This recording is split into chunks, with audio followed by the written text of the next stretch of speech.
Hey everybody, thank you so much for joining me on this special Life Behind Bars. This is one of 8 things that new riders should know, but it's actually any motorcycle rider, especially those that are riding in New York State. It is specifically about motorcycle insurance and how it is different from your regular car insurance. There is a difference and you need to know what it is. We are passionate about sharing our love of motorcycling with you. We are also passionate about keeping you safe. So, without further ado, here's what you need to know about motorcycle insurance. One of my favorite roads.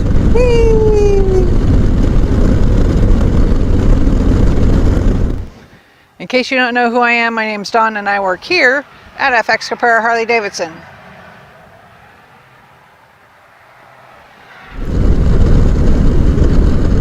I know one thing we haven't talked about yet, and that is insurance, motorcycle insurance.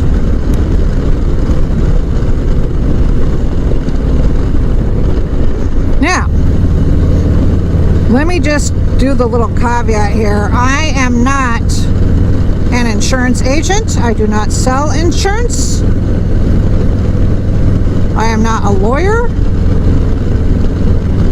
I am speaking from my own personal experience.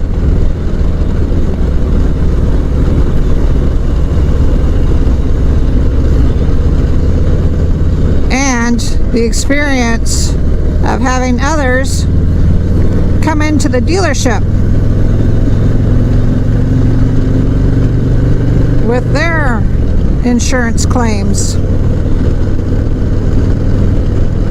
In New York, we have such a thing called no fault. That means, hello, child. That means if I'm in my car and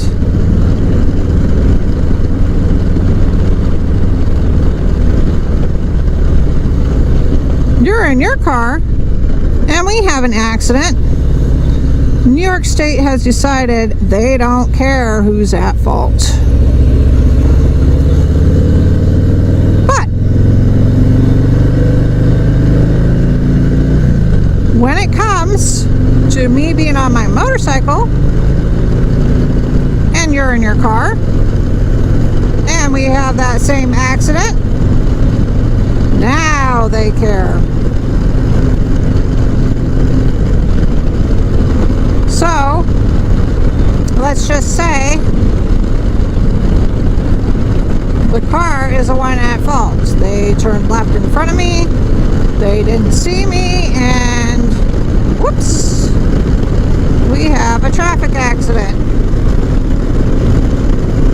Thanks to motorcyclists not falling under the no-fault law, now I am completely dependent on your insurance.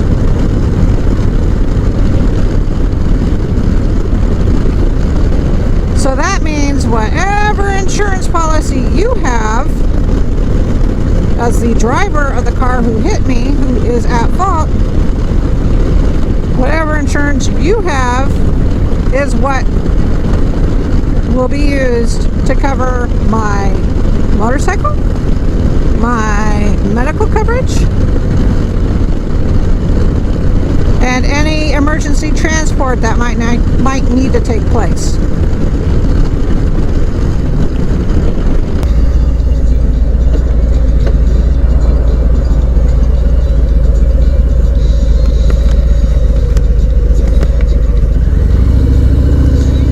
Going the extreme back way. I'll also check my list, make sure whether or not I can get you into neutral. There you go. Alrighty. Anybody else have a problem? You're about as tight as you want to get, aren't you?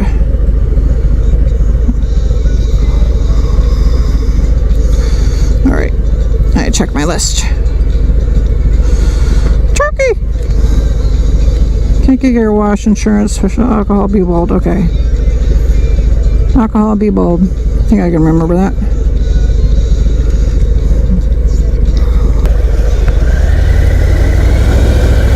We've we've established the fact that I'm on my bike, you're in your car, we have an accident, it's your fault. I'm now relying on your insurance. If you are like 75% of the drivers out there, you went with the bare minimum, what you have to legally be on the road, and that is $25,000 per person, $50,000 per accident. It sounds like a lot of money, doesn't it, kids? But let's just say from that same accident, it is decided that I need to be flown over to Syracuse. That's a good $15,000 right there, if I'm lucky. It all depends on fuel and timing and overtime and et cetera, et cetera. $15,000 gone, and you've got $25,000 per person, $50,000 per accident. Can you see where I'm going with this? It's going to rack up pretty fast. So if your state is like New York State, and you've got to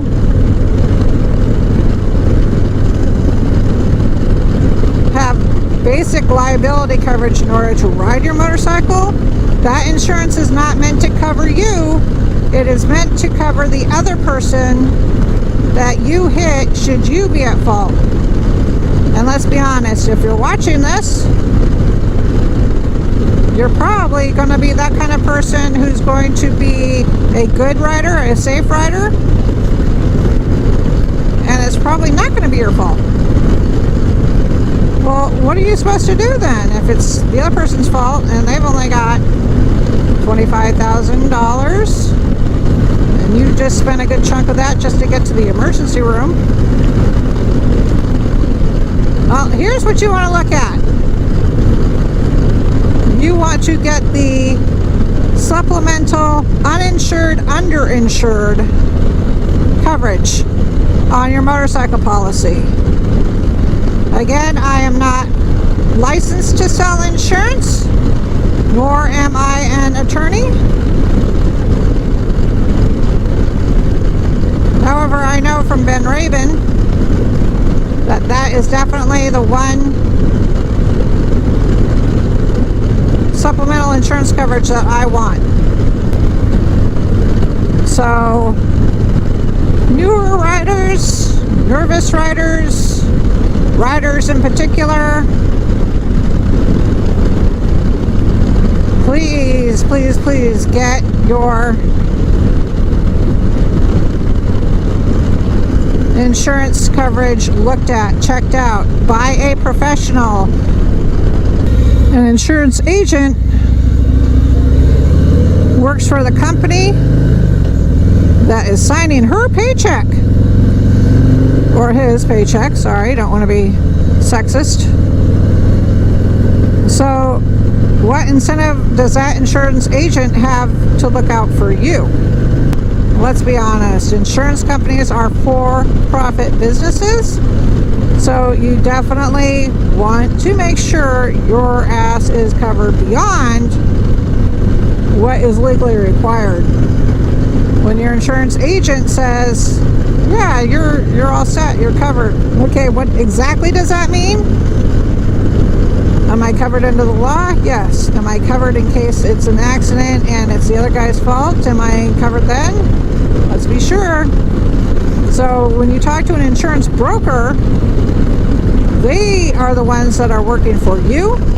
They represent several insurance companies and are able to shop around given your circumstances. So like if you have a couple of accidents or you have a couple of tickets or whatever, they can shop around and get you the best policy, and they're going to make sure that you are covered the best way possible. You know, that you have the appropriate coverage.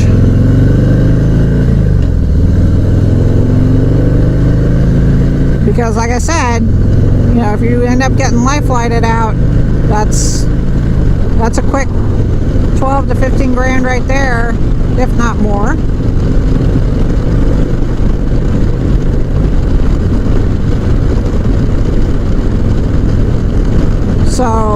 make sure you have that insurance coverage. And you might be thinking, hey, I'll just go ahead and sue that other guy.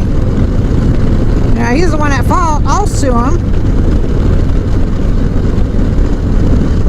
Well, again, chances are they went with the cutthroat insurance prices because they probably don't have all that much.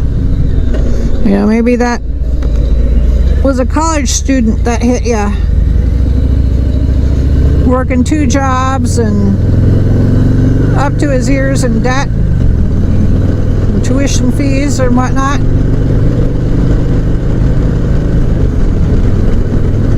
And I'm sure you've heard the old saying, you can't get blood from a stone.